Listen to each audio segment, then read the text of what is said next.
Amy is in Indianapolis. Hi, Amy. Welcome to the Entree Podcast. Hi, Dave. Thanks so much for having me. Sure. What's up in your world?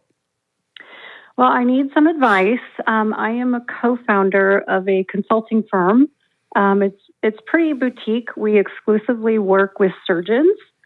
We help surgeons start, grow, and operate their businesses. So we do everything that's non-clinical, everything to run the business side of the surgical practice. Practice management, is that what we would call that? Yes, that's right. Okay.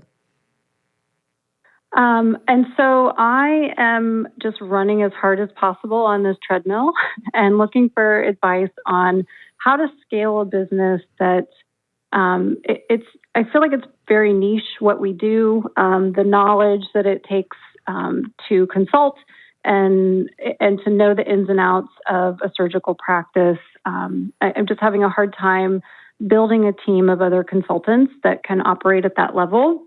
And yet I know I need to because I'm exhausted and can't run any harder or faster on this treadmill.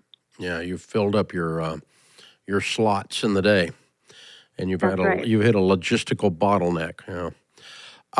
So there's plenty of business. That's not the problem. The problem is creating the expertise that's trustworthy, that's going to carry the quality into those practices that's equal to you. Am I right? That's exactly right. And if I can add to that, all of our clients come to us, I would say 5% maybe see me speak at a conference. So I am going out and speaking at big national meetings, and they connect with me there. But 95% are word of mouth. So it's other surgeons we've worked with that, sing our praises, I'm saying our and we, but they're saying Amy, call Amy. That's who you need. And so I'm not only struggling with developing other consultants that have the expertise, but then how do I transition that referral to somebody on my team when I just can't physically, continue to take on more clients? Well, that's easy. When they come in the door, you say, I'm gonna have you work with our top person, and I'm going to hold their hand while they hold your hand to make sure that they get it right.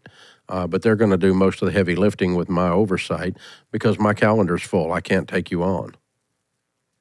And you'll get, you may lose one or two here or there, but 97 out of 100 won't mind that because you're telling them you're going to be looking at it. Okay. An example is I quit doing financial counseling almost 30 years ago. One-on-one financial counseling.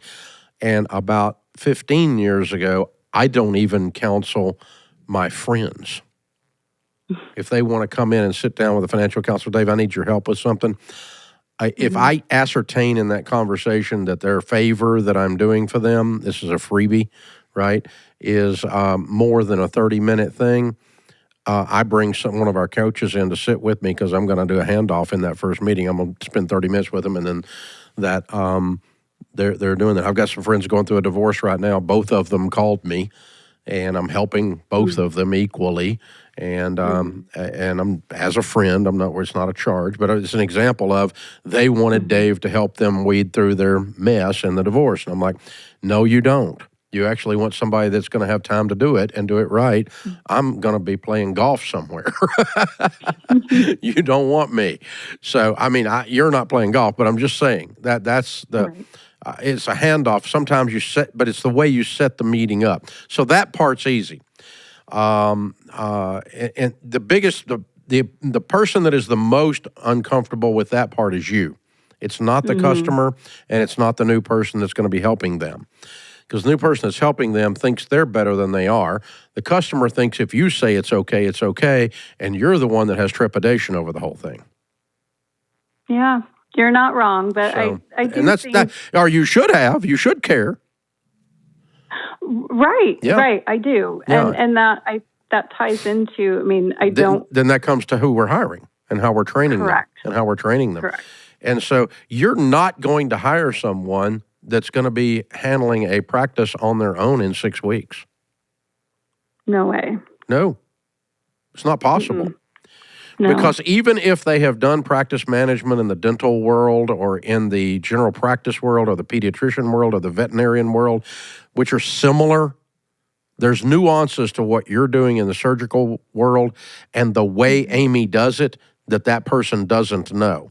We just hired an expert product manager from one of the biggest retailers in the world that is an absolute expert, stud, knows what he's doing, is having to learn the Ramsey way of doing things too.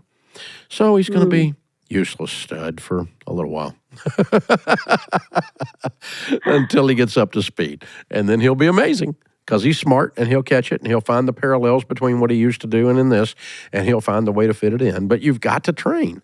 And so you're just going to be, they're going to be, walking alongside you. You're going to walk alongside them for the first 3 or 4 times they do it. It's going to take 6 months before you can turn them loose, even 50%. Okay. And I suppose that is pretty close to what I've done. I have brought on 2 other consultants, and they're doing fine. I have to reel myself in when they do things, maybe not exactly how I would do it, but it's still a good result, and it's still serving the client. And so, and we can have a talk. I don't mind discussing those things in my one-on-one with them. You did this in a way I wouldn't have done it. Here's how it made me feel. I'm not sure if it's okay, because I think it's okay, but I need you to know I'm kind of uncomfortable when you don't do it my way. And it's okay, you could do it your way, but I'm not going to leave that tension in the air, because if you do that times 6 of these people, that's going to be a lot of tension in the air. And so I let the air out of that balloon every time I'm meeting with somebody. I'm going, you know what? You actually got a good result on that. I wouldn't have done it that way, so it made me a bit uncomfortable. But, you're good. I'm not correcting you. I'm not telling you not to do that. But I'm going to say out loud that you scared the crap out of me when you did that. And it helps me because I got that out of my system. Then I can move on. I don't have to think about it again. And they know when they step outside of the set Dave or Ramsey way of doing things, that it makes people around here uncomfortable, including me, and so it's a good thing for them to know that. So instead of like, oh, I'm actually better at this than Amy because I figured this out. No, that's not what happened at all. Right? Yeah. Lots of communication, and it's okay. You're not killing their little creativity to tell them they did it different. And if you are, they're a sensitive flower, and they're not going to make it anyway. No, especially not with surgeons. Yeah, toughen up, Buttercup, right? So can I ask a follow-up to that? Sure.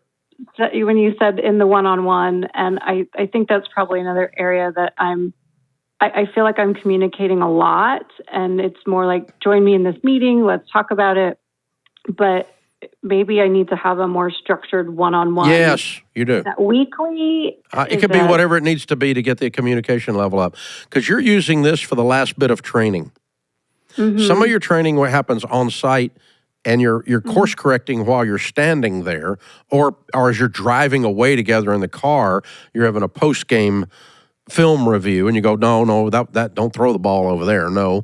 But then overall, you just need to check in and go, okay, how's this customer doing? Tell me what's happening over there. What trouble have you got? How can I help you? Here's one thing I saw made me uncomfortable. I want to tell you about it. And you just, it's a lot of little tiny, if you do that with a regular frequency, every 2 weeks, every month, I don't care, at least once a month though, you're re-steering only 2%. If you wait and do it till you're pissed off, now you're resetting the course 25% because the boat's gotten completely off course.